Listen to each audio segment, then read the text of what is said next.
E aí pessoal, tudo bem? Pessoal do YouTube, do Facebook, sejam bem-vindos mais uma vez ao meu canal. E eu estou aqui para falar um pouquinho para vocês sobre ciência. É uma boa notícia, a ciência ela não está longe de você, você sabia disso? As pessoas quando elas pensam em ciência ou em cientistas, elas imaginam uma coisa completamente abstrata ou fora da própria realidade. Só que na verdade não é bem assim.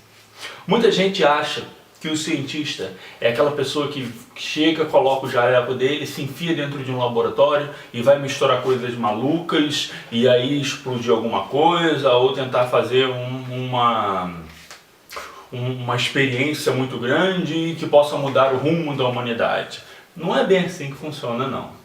Outras pessoas vão achar que ciência, na verdade, é um corpo de grandes conhecimentos que você tem. Também não é isso. Carl Sagan, ele dizia o seguinte, que a ciência, na verdade, é muito mais uma forma de você pensar do que propriamente um corpo de conhecimento. Isso é muito interessante, é muito bom, porque significa que todos nós, independente daquilo que nós fazemos na nossa vida, independente de qual seja a nossa profissão, ou mesmo nossa idade, podemos desenvolver um pensamento científico. E é sobre esse pensamento científico que eu quero falar com vocês.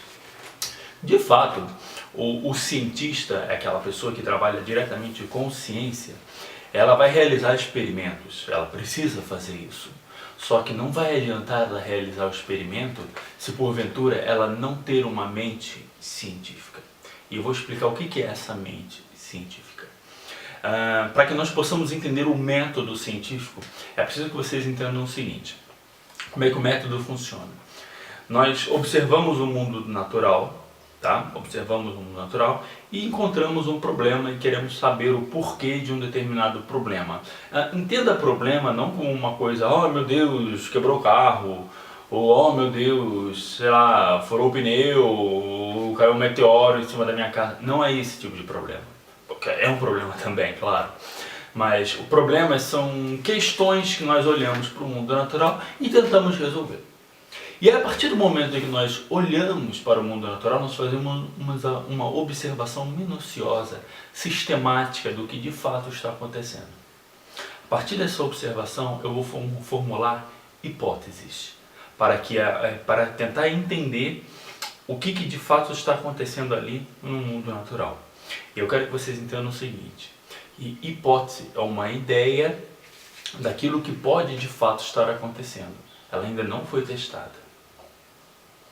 Uma hipótese para ser científica, ela precisa ser falseada. O que significa isso? Que ela precisa ser passível de erro, ela pode ser testada.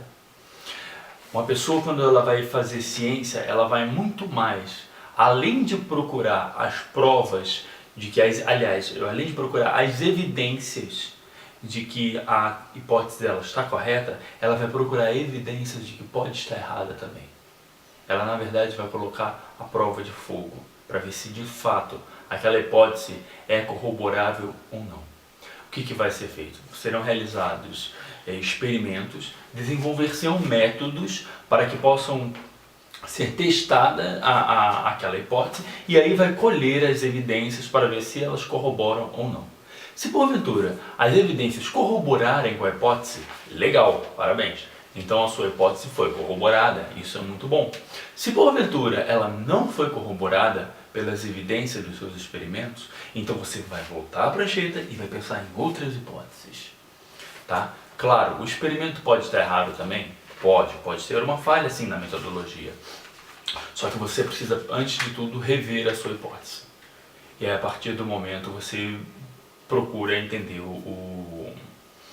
entender o porquê que aquilo de fato acontece. A partir do momento em que você teve sucessivos experimentos corroborando com a mesma hipótese, então você elabora uma teoria. Ou seja, você formaliza essa maneira de você tentar, de você entender o mundo, aquele problema.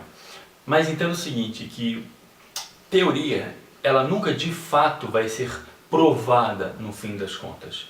Porque ela sempre deve ser passível de teste. Ela sempre deve ser passível de estar errada, para que de fato seja científica. Por quê? Porque aí você pode testar ela. Entendeu? Existe uma certa confusão que a galera faz aí entre teoria e lei. Eu já vou pegar o exemplo da evolução, que é com que eu trabalho direto. Tem muita gente que fala, a evolução é só mais uma teoria, então ela não tem validade. Opa, calma lá. De fato, ela é uma teoria.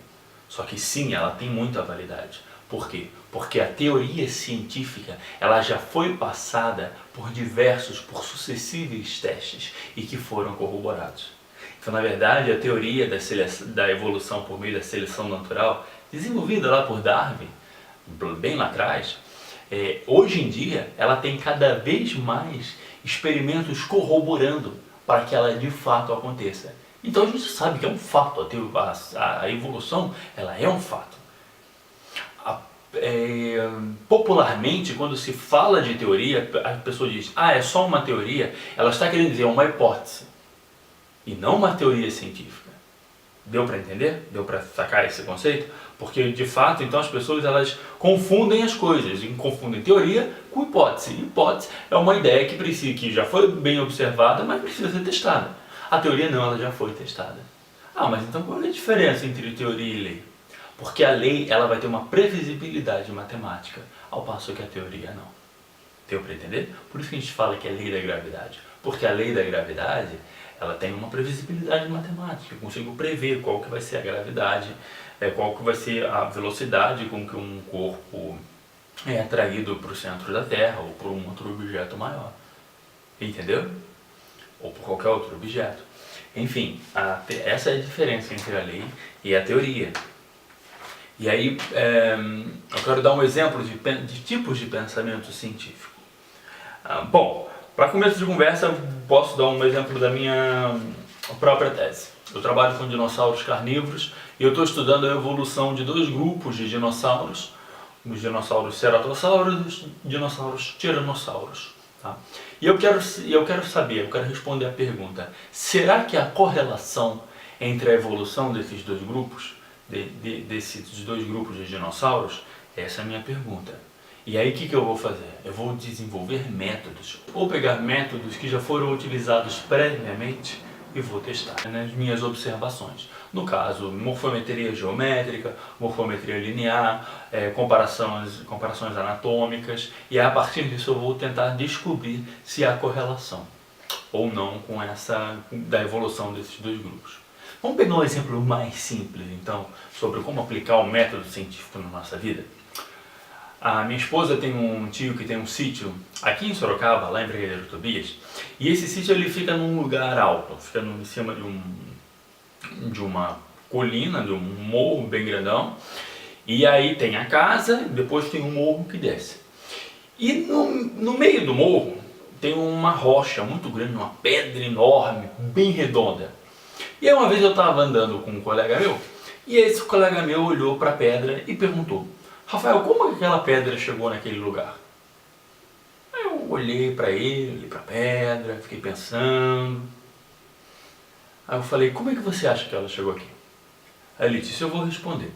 Essa pedra chegou aqui porque ela veio rolando lá de cima ou de outro lugar por causa do dilúvio. Quando a Terra teve dilúvio e aí há 6.000 anos, quando Noé entrou na arca, o mar subiu de nível, a terra ficou toda cheia d'água, inundou e trouxe essa pedra para cá e ela parou aqui. Eu falei, bem, eu tenho uma outra hipótese. A minha hipótese é a seguinte, olha para a composição da rocha. E a gente olhou, a rocha era feita de feldspato, granito, turmalina e mica, ou seja, era um granito. Depois a gente olhou para a composição do solo. Feldspato, quartzo, turmalina, mica, granito também. Desde da parte de onde ela estava até em cima do morro e até do outro lado do morro. Toda ela era feita da mesma composição. Opa! E a gente tinha pedra no meio do morro. Aí eu falei para ele, bom, é muito mais plausível você pensar que ela de fato sempre esteve ali onde ela está. Só que aí, durante os processos erosivos, por meio da chuva, que a água da chuva veio lavando a terra, a ação do vento, o processo de erosão natural foi fazendo com que todo o granito em volta dela fosse levado embora, fosse se intemperizando, e ela, como estava numa forma muito concisa, muito compacta, ficou ali. Aí ele olhou, pensou para mim, não, foi o dilúvio que colocou ali. Tudo bem, tudo bem. Se você quer pensar que foi o dilúvio, foi o dilúvio. Mas dá para entender qual que é o tipo de pensamento científico? Tem muita gente que acha que ciência é uma coisa muito abstrata, ou não, ela está no nosso dia, diariamente. De repente a gente ouve um estalo no micro-ondas. Opa, o que aconteceu? E a gente começa a olhar para as coisas que estavam dentro do micro-ondas funcionando. De repente eu vejo no micro-ondas plástico, água e metal. E aí o que será que aconteceu? Por que será que deu um estalo? Por que será que piscou o micro-ondas? E aí de repente se eu puser só água dentro do micro-ondas, eu vejo que está funcionando normal. Eu ponho plástico, está funcionando normal. Eu botei o metal, opa, deu um estalo. Deu para entender essa lógica? Deu para entender? É assim que funciona o método científico. Na verdade, a ciência está muito mais próxima de nós do que nós imaginamos. Você não precisa ser um grande gênio para pensar cientificamente. Claro que não. Você precisa saber perguntar as perguntas corretas e testar elas com métodos. E a partir disso, você sempre vai chegar a um acúmulo do conhecimento. Agora, prestem muita atenção. É muito diferente você falar o seguinte: como eu faço para provar, ou como eu posso entender isso? Deu para entender? Vamos pegar um exemplo da minha tese novamente. Trabalho com dois grupos de dinossauros, ceratossauro e tiranossauro, e eu imagino que possa ter uma correlação da evolução entre os dois grupos. A pergunta do meu problema é: será que existe correlação na evolução dos dois grupos? Percebam que é diferente da pergunta: como eu faço para provar que existe correlação? Porque aí eu já vou estar assumindo que de fato existe. Se eu já estou assumindo que de fato existe, eu não vou poder testar para saber se existe ou não. Deu para entender? Isso que é diferente. O método científico, ele vai fazer com que a nossa mente se liberte. Ele vai fazer com que nós realmente sejamos livres para pensarmos por nós mesmos. Isso é muito importante. Neil deGrasse Tyson, naquela série do Cosmos, que passou no ano passado, eu espero que tenha uma nova temporada, no final do último capítulo da temporada, ele dá 5 regrinhas básicas, muito legais, para que a gente possa pensar cientificamente. Ele diz o seguinte, que a primeira coisa que nós devemos fazer é questionar a autoridade. Nenhuma afirmação é correta simplesmente porque alguém diz que é. Não importa quem é essa pessoa. Ela pode ser o Einstein, ela pode ser o Darwin, ela pode ser o Papa, ela pode ser qualquer pessoa. Não importa, só porque ela simplesmente afirma, aquilo lá é correto. Vai atrás, procure saber se é. Pense por si próprio, segunda regrinha. Pense por si próprio. Você tem um crânio grande, você tem uma cabeça grande. Pensa nisso. Pensa por você mesmo. Terceira, questione sempre. Não acredite em algo só porque você quer acreditar. Questione a si próprio. Veja se de fato aquilo lá que você está querendo saber é verdade. Põe à prova. Não procure saber, não procure tentar provar que você está certo, mas procure tentar mostrar evidências de que você também está errado, para que seu conhecimento seja acumulado. Teste as suas ideias por meio das observações sistemáticas. Vá atrás das evidências, busque a evidência. E por último, e talvez o mais importante, lembre-se sempre que você pode estar errado. Gente, era isso que eu queria falar com vocês. Esse vídeo é só uma camada muito superficial sobre o pensamento científico.